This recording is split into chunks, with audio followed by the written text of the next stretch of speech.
Yun lang ang hirap dito. Naabutan ako ng ulan. Usit. Ay. Tapi lang ako dito sa kanto, you know. Free ride na nga lang, naabutan pa ng ulan. Ayo.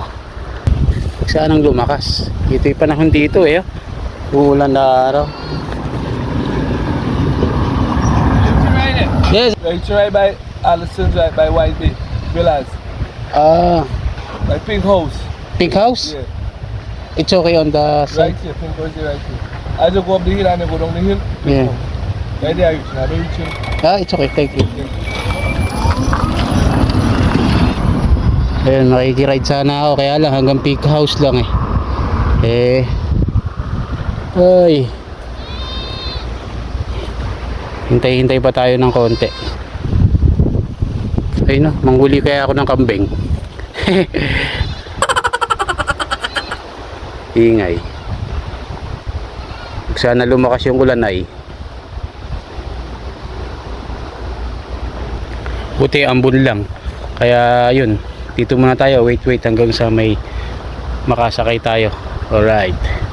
God is good all the time. Wait muna. Oh, look at the sky.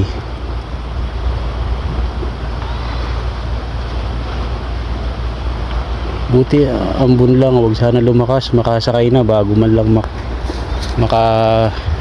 bago lumakas yung ulan. Maambon eh oh.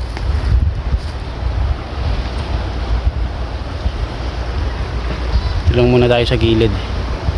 Ay po. Ito talaga yung panahon dito. Tingnan mo, bagtit. Ang araw dyan, di ba? Araw.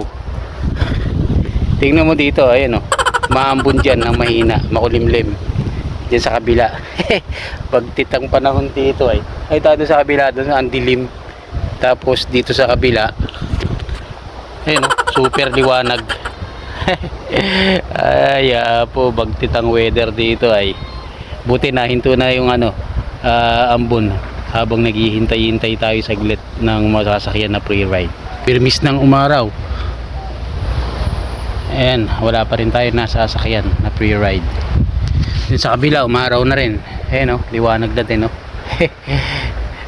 No, wala din agad yung ambon. Ganito rito eh. Bagtit yung weather. Araw, ulan. Ulan araw. Ay po, nyamatan. Gawin tayo. Di pa, wait lang po natin muna masasakyan natin. At yun na nga, nung nasakay na ako for almost 30 minutes, hindi ko kasi in-expect na may biglang dadaan sa harapan ko eh. Kaya ayun, nasakay na po akong bigla. Dito po ako sa likod ng pinaka-taxi nakasakay. Dahil doon nga po sa likod puno po ng mga turista na pupunta ng mga restaurant dito para mag-beach or mag-enjoy po. Kaya nung nakasabay na ako dito kay brother sa may taxi, ayun, pinasakay niya ako agad. At madidinig nyo nga po dito na sinasabi niya ang bawat papasyalan po dito sa White Bay at kung saan po masarap mag-inom po. Gonna get a massage while you're on the beach between Gertrude and Coco Loco.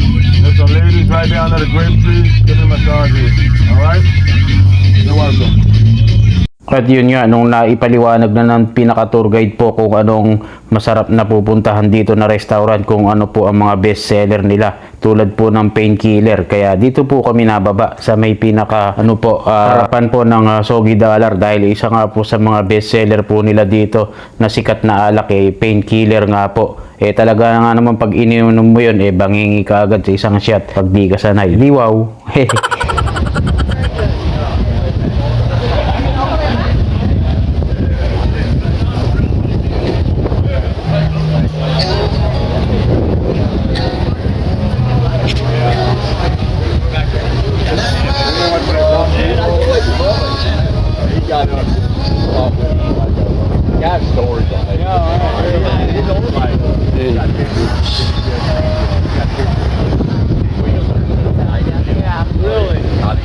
At pagdating ko nga po dito sa aming crew room, nagpalit lang po ako ng uniform dahil nga po mainit dito para pagka pinawisan mayroon pong pangpalit.